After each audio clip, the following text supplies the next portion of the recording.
RGPV diploma के mathematics 1 को सीखने की इस वीडियो सीरीज़ के आज के इस वीडियो में हम यूनिट 2 को शुरू करने वाले हैं। ठीक है, इस सीरीज़ के पिछले वीडियोस में हमने यूनिट 1 जो कि ट्रिग्नोमेट्री थी, हमने इसके सारे कॉन्सेप्ट्स को समझा था और साथ ही हमने सारे क्वेश्चंस भी सॉल्व किए थे इस चैप्टर के। ठीक है, क्वेश्चंस में हमने प्रीवियस ईयर क्वेश्चन पेपर्स को भी सॉल्व किया था और उसके अलावा हमने जो क्वेश्चन बैंक प्रोवाइड किया गया है आरजीपीवी द्वारा, हमने उसको भी सॉल्व किया था। मतलब यूनिट 1 की अगर आप ये सारे वीडियोस देख लोगे तो एग्ज़ाम में शायद ही ऐसा क्वेश्चन आए जो कि मैंने सॉल्व नहीं कराया है। ठीक है, मतलब अगर आप वो सारे क्वेश्चन कर लोगे तो लगभग गारंटी है कि जो भी एग्ज़ाम में क्वेश्चन आएगा आप आराम से उसको सॉल्व कर लोगे।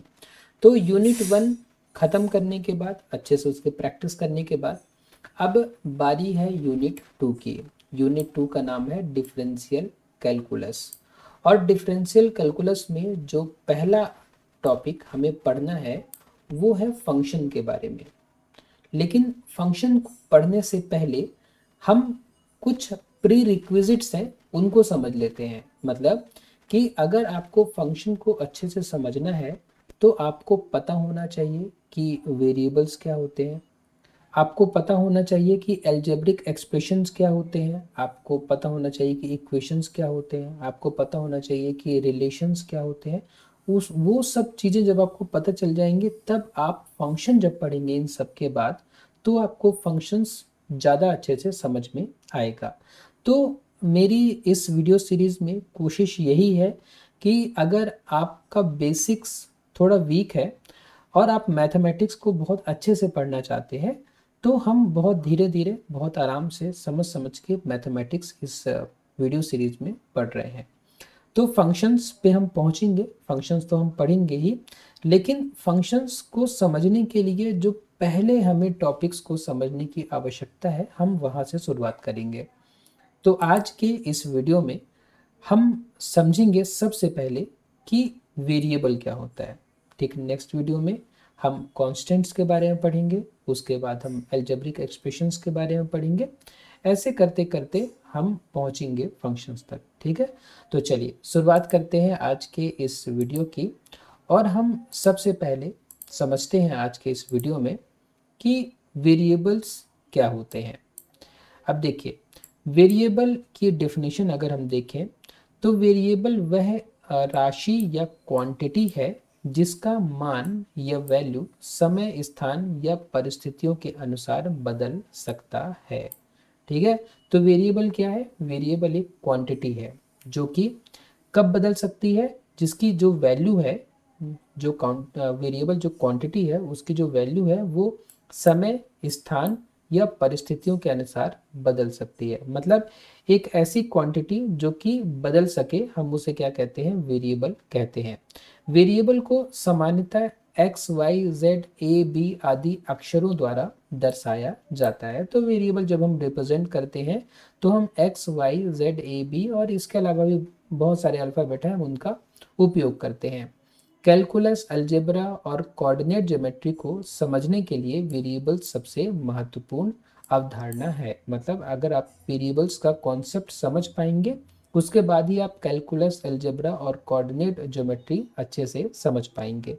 तो वेरिएबल की आसान सी अगर हम परिभाषा की बात करें तो जिस राशि का मान बदल सकता है उसे वेरिएबल कहते हैं। ठीक है, अगर कोई क्वांटिटी है उसका मान बदल सकता है तो हम उसे क्या कहेंगे? उसे हम वेरिएबल कहेंगे। ठीक है, मतलब जिसका मान बदले वो वेरिएबल है।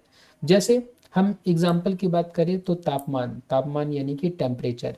तो टेम्परेचर जो है सुबह उसके उसका जो मान होता है, उसकी जो वैल्यू होती है वो अलग होती है। दोपहर में टेम्परेचर की वैल्यू अलग होती है, रात में टेम्परेचर की वैल्यू अलग होती है। तो हम कह सकते हैं कि जो टेम्परेचर है वो वेरिएबल है।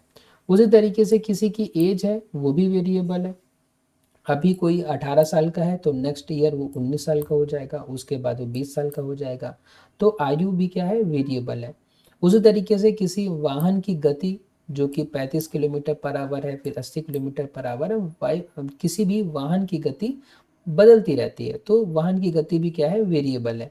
उसी तरीके से मोबाइल की बैटरी भी वेरिएबल है और उसी तरीके से किसी कक्षा में विद्यार्थियों की संख्या भी वेरिएबल है। सबसे आसान तरीका है, अगर आपको वेरिएबल समझना है तो तो आप कल्पना कीजिए कि एक्स नाम का एक डिब्बा है। मतलब आप ऐसे इसको इमेजिन करिए कि आपके पास एक ऐसे डिब्बा है, ठीक है। इस डिब्बे का नाम क्या है? एक्स है। आज उसमें 10 गेंद हैं, तो इस डब्बे में मान लीजिए कि आज 10 गेंद हैं, ठीक है। तो मतलब ये जो डब्बा है इसका नाम आपने क्या दे दिया? एक्स दे दिया, ठीक है। एक्स नाम का वेरिएबल है। अभी इसकी वैल्यू क्या है? आज इसकी वैल्यू 10 है। कल इस डब्बे में हो सकता है कि 15 गेंद हो जाए, ठीक है। तो इसका मान बदल गया। अब इसका मान क्या हो गया? इसकी वैल्यू बदल गई। इसकी वैल्यू क्या हो गई? इसकी वैल्यू 15 हो गई। उसके बाद परसों हो सकता है इसकी वैल्यू फिर बदल जाए, इसकी वैल्यू 8 हो जाए। तो देखिए एक्स वही है, ठीक है। डब्बे का नाम क्या है? एक्स है। लेकिन एक्स की वैल्यू रोज बदल रही है, तो हम क्या कहेंगे? ये जो एक्स है ये वेरिएबल है। डिब्बे का नाम एक्स वही रहता है लेकिन उसके अंदर की संख्या बदलती रहती है, यही वेरिएबल की विशेषता है, ठीक है। तो वेरिएबल की यही विशेषता है कि वेरिएबल का नाम वही रहेगा। आपने जो नाम दे दिया है वेरिएबल का वही रहेगा, लेकिन उसकी वैल्यू जो है वो बदलती रहेगी। ध्यान रखें, वेरिएबल का नाम नहीं बदलता, उसका मान बदल जा सकता है, ठीक है। तो वेरिएबल का नाम क्या है? यहाँ पे एक्स है। तो वेरिएबल का नाम नहीं बदलेगा, ठीक है। इसका मान, इसकी वैल्यू बदल जाएगी।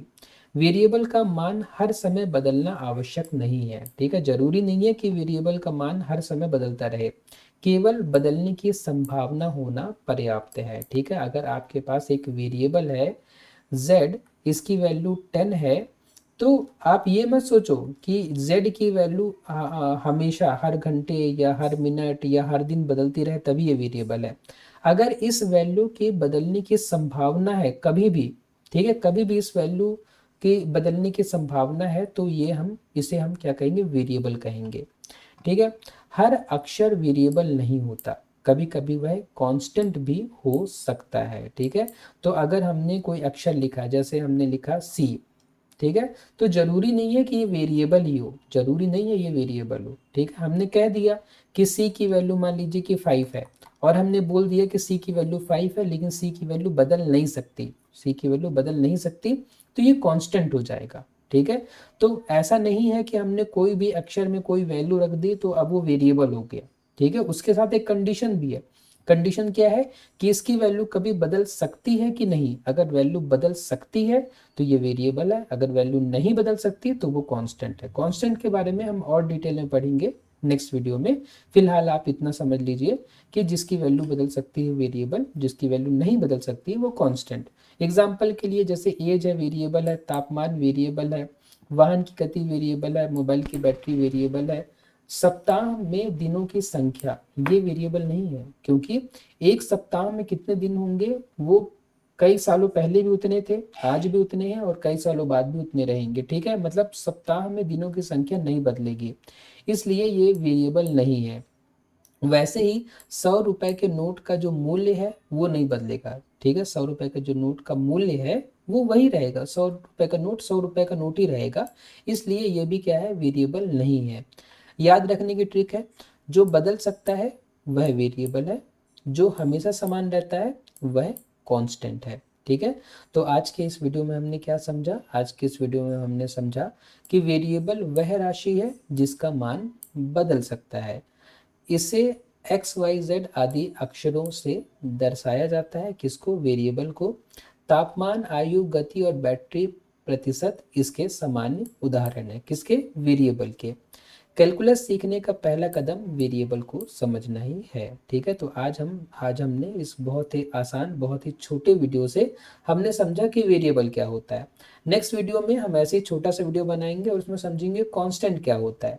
ऐसे धीरे धीरे करके हम कैलकुलस तक पहुंचेंगे, ठीक है। धीरे धीरे छोटे छोटे वीडियोस से हम इन सारी बातों को समझेंगे, ताकि आपको चीज़ें समझ में भी आए और आप पे इकट्ठा बहुत लोड भी ना पड़े, ठीक है ना। तो आज की इस वीडियो में फ़िलहाल इतना ही। अगर आपको इस प्लेलिस्ट को शुरू से देखना है तो आप क्या कर सकते हैं? आप मेरे यूट्यूब चैनल पर जा सकते हैं। मेरे यूट्यूब चैनल पर ये प्लेलिस्ट नाम का आपको टैब दिखेगा। जब इस पर आप क्लिक करोगे तो देखो यहाँ मैथमेटिक्स की ये पूरी प्लेलिस्ट आपको मिल जाएगी। ठीक है, इस प्लेलिस्ट को अगर आप शुरू से पढ़ोगे तो मैथमेटिक्स में आपको कोई भी प्रॉब्लम नहीं होगी। अगर होती है तो आप मुझे कमेंट बॉक्स में बताइए, मैं रिप्लाई करूँगा। ठीक है, आपकी प्रॉब्लम जो है उस पर एक नया वीडियो बना दूंगा। ठीक है, मतलब अगर आप मुझे अपनी प्रॉब्लम बताओगे तो मैं उसे सॉल्व करने की पूरी कोशिश करूँगा। इसके अलावा अगर आपको ये नोट्स चाहिए तो नोट्स आप डाउनलोड कर सकते हो। उसके लिए आपको ये मोर नाम के बटन पर क्लिक करना पड़ेगा और यहाँ पे आपको गूगल ड्राइव की लिंक मिल जाएगी। जब जब इस लिंक पर आप जाओगे तो यहाँ पे देखिए ये काफ़ी सारे नोट्स आपको मिलेंगे, साथ ही मैथमेटिक्स 1 का भी आपको यहाँ पे फोल्डर मिलेगा। इसमें आपको मैथमेटिक्स 1 की आपको नोट्स मिलेगी। ठीक है, जब तक ये वीडियो आप तक पहुँचेगा तब तक आपको इस वीडियो की नोट्स भी धीरे धीरे मिलती रहेगी। ठीक है, मतलब मैं नोट्स भी साथ में अपडेट करता जा रहा हूँ। ठीक है, प्लान मेरा ये रहता है कि जब एक पीडीएफ में अपलोड करूँ तो उसमें थोड़ा ही कंटेंट ना हो। मैं जैसे अब यूनिट 2 हमने शुरू किया तो जब इसमें सफिशिएंट कंटेंट हो जाए तब मैं इसका एक पीडीएफ बना के यहाँ पे अपलोड कर दूँ, ताकि आपको छोटे छोटे कई पीडीएफ डाउनलोड ना करने पड़े। ठीक है, इसीलिए आप थोड़ा सब्र रखिएगा। हो सकता है वीडियो थोड़ा पहले आ जाए, कंटेंट थोड़ा बाद में आए, लेकिन आएगा ज़रूर। ठीक है, तो आज की इस वीडियो में बस इतना ही। अगर आपको वीडियो उपयोगी लगा तो वीडियो को लाइक करें, शेयर करें अपने फ्रेंड्स के साथ में और सब्सक्राइब करें मेरे यूट्यूब चैनल को। आपने वीडियो को लास्ट तक देखा उसके लिए बहुत बहुत धन्यवाद।